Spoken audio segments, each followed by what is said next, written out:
Hello दोस्तों, स्वागत है आप सभी को हमारे यूट्यूब चैनल अंधेरा हॉरर स्टोरी में। ये कहानी एक भूतिया बस के बारे में जो कि रियल घटना है। यह कहानी चार दोस्तों की है जो हॉस्टल में रहते थे और एक साथ पढ़ाई करते थे। कॉलेज खत्म होने वाला था। इन लोगों ने सोचा कि कॉलेज खत्म होने वाला है, अब हम सब अलग अलग हो जाएंगे, फिर पता नहीं कब मिलेंगे।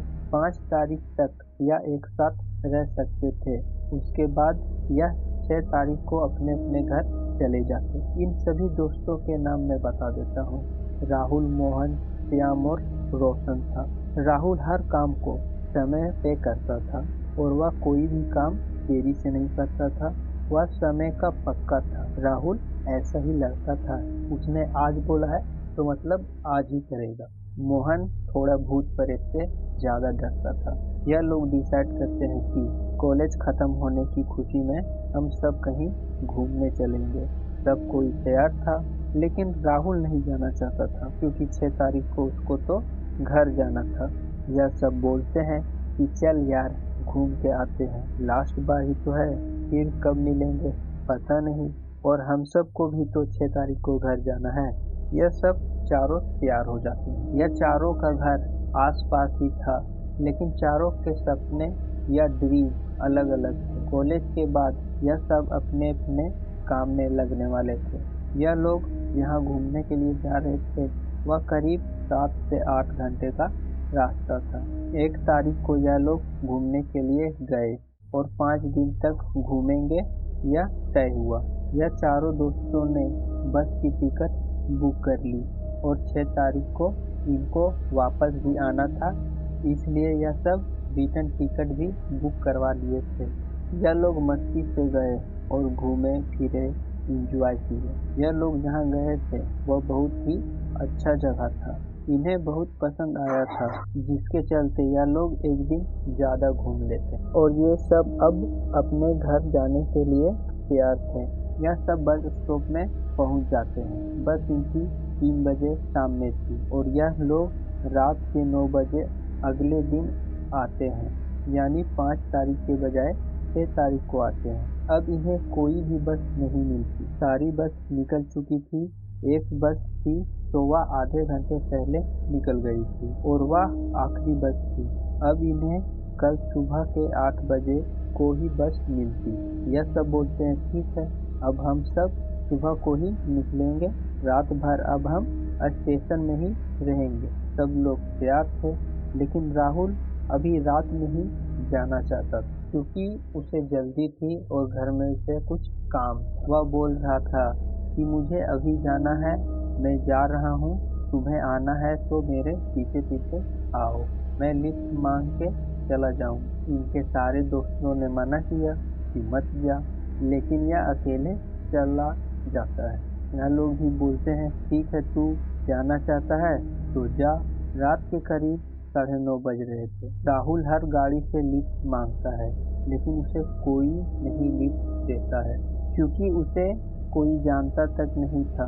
तो कोई आदमी किसी अजनबी को रात में कैसे लिफ्ट देता। करीब 1-2 घंटे बाद उसे एक बस अपनी तरफ आते हुए दिखी, लेकिन उस बस ने भी लिफ्ट नहीं दिया। अब इसे थोड़ा सा अजीब लगा कि पता नहीं मुझे लिफ्ट मिलेगी या नहीं। तभी इसे जंगल की तरफ से एक बस की आवाज आने लगी। वह दौड़ के उस बस के पीछे जाता है तो देखता है कि बस चालू है। जंगल में एक बस है और उसकी लाइट पूरे जंगल में रोशनी दे रही है। कुछ लोग उस बस में चढ़ रहे थे जो कि कुछ अजीब सा चेहरा बनाए हुए थे और सारे लोग पूरी तरह से शांत थे, यहाँ तक कि ड्राइवर भी खामोश था। राहुल 1-2 आदमी से पूछता है कि यह बस कहाँ जाएगी, लेकिन कोई कुछ नहीं बोलता है। राहुल आगे जाके देखता है तो वह सही बस थी।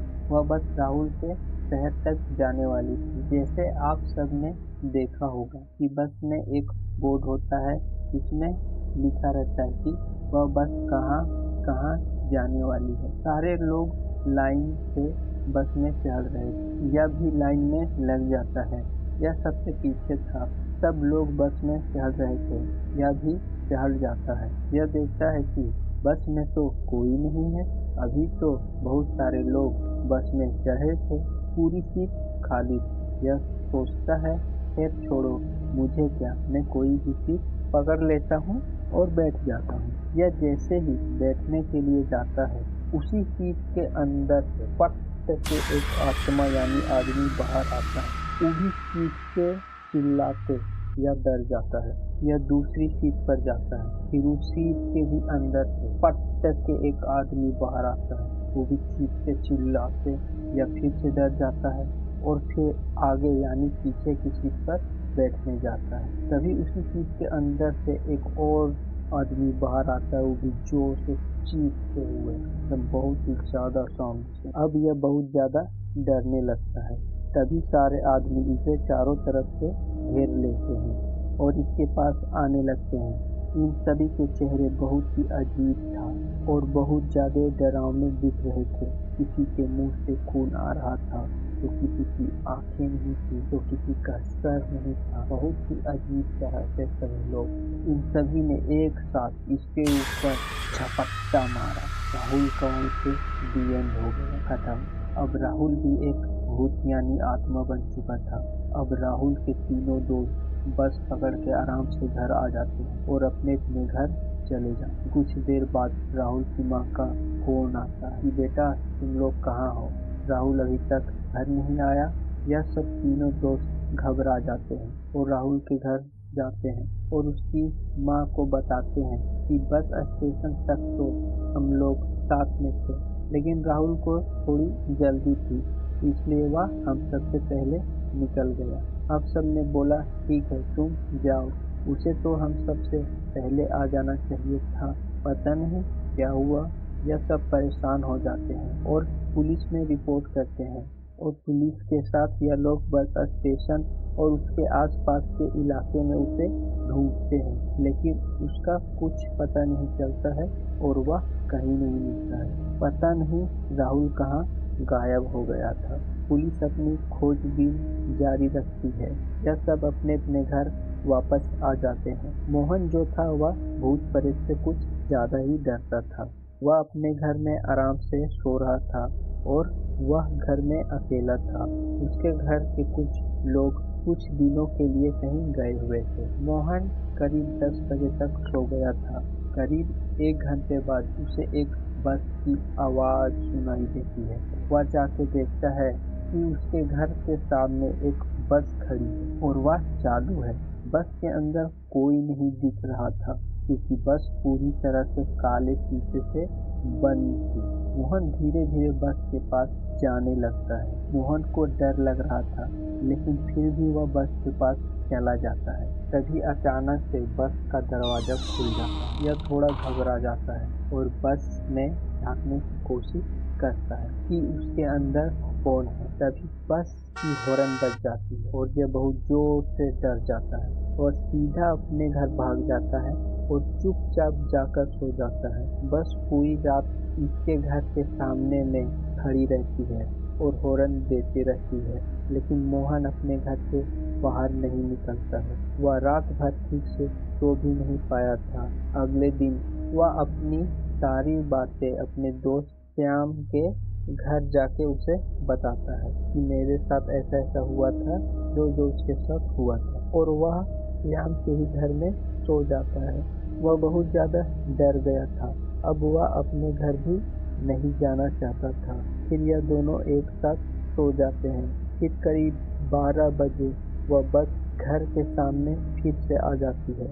इस बार वह श्याम के घर में था, अपने दोस्त के घर में, पर बस वहां भी पहुंच गई थी, पता नहीं कैसे। इसे बस की आवाज सुनाई दे रही थी। यह सुनकर मोहन घर से बाहर निकल जाता है और बस के पास आ जाता है। बस का दरवाजा इस बार खुला था और वह चालू भी थी। मोहन यह देखने के लिए बस में चढ़ गया कि बस में कौन है और यह बस कौन लेके आया है। इधर श्याम बस की आवाज से उठ जाता है और खिड़की से झांक कर देखता है कि मोहन उस बस में चढ़ गया और जैसे ही मोहन उस बस में चढ़ा, वह बस वहां से तुरंत गायब हो गई। इसका दिमाग खराब हो गया और यह नीचे उतरकर देखने लगा, लेकिन उसे उसके आसपास कुछ नहीं मिला कि वह बस कहाँ गायब हो गई और किधर से आई। यह बात सुबह श्याम पुलिस को बताता है और पुलिस इसकी खोजबीन करना शुरू करती है कि वह बस कहाँ से आई थी और कौन लाया था।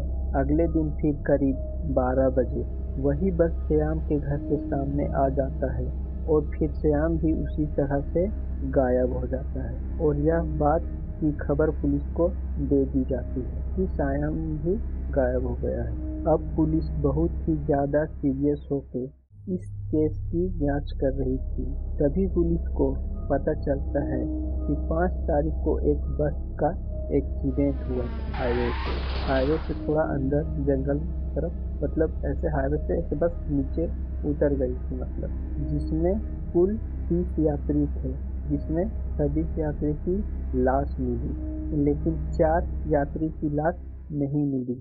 पुलिस ने इन चारों यात्री का नाम डिटेल जानने के लिए बस स्टेशन में गए, वहीं से जहां से ये लोग वापस आए थे। पूछताछ करते हैं और पता चलता है कि यह 4 यात्री कोई और नहीं बल्कि यह चारों दोस्त थे जो उस दिन बस में नहीं बैठे थे, जबकि इनकी टिकट बुक थी। मैंने बताया था ना कि इनकी आने और वापस जाने दोनों की टिकट बुक थी, लेकिन यह लोग एक दिन बाद आते हैं, जिसके कारण यह लोग उस बस में नहीं बैठ पाए थे, जिसके कारण इन लोगों का एक्सीडेंट होने से बच गया। अब वही बस इन सबको अपने साथ लेके जा रही है और लोगों को मार रही है। वह अपना 30 यात्री को पूरा कर रहा है। उसमें 30 यात्री की सीट बुक थी, लेकिन तो 26 लोग ही मरे ना, 4 लोग बच गए, तो वही बस इन्हें ढूंढ ढूंढ के मार रही थी। अब तक वह 3 लोगों को मार चुका था, अब सिर्फ एक बचा था जो कि रोशन था। पुलिस बोलते हैं कि अब हमें इसे बचाना होगा। पुलिस वाले जल्दी से उसके घर जाने लगते हैं, उसे फोन करते हैं, लेकिन वो फोन उठाता ही नहीं है। इधर वह लड़का आराम से सो रहा था और बस उस लड़के के घर के सामने आ जाता है, यानी कि रोशन के घर के सामने। यह भी उसी बस में चढ़ जाता है जैसे इसके सारे दोस्त चढ़ गए थे और बस वहां से गायब हो जाती है। इधर पुलिस आती है तो देखती है कि वह भी गायब हो गया है और अब इस तरह से सभी 4 दोस्तों की मौत हो गई है और पुलिस भी इन्हें बचा नहीं पाई, क्योंकि बस इन्हें ढूंढ ढूंढ कर मार रही थी और पुलिस को भी पहले पता चल जाती तो शायद भी यह उन्हें बचा पाते। इस कहानी से हमें यह सीखने के लिए मिलती है, जो भगवान ने लिख दिया है या जो होने वाला है उसे कोई नहीं रोक सकता। जो होना है वह तो होके ही रहेगा, उसे कोई बदल नहीं सकता, कोई मिटा नहीं सकता और ना ही कोई रोक सकता है। उम्मीद है यह कहानी आपको बेहद पसंद आई होगी। मिलते हैं फिर नेक्स्ट वीडियो में। जय हिंद, जय भारत।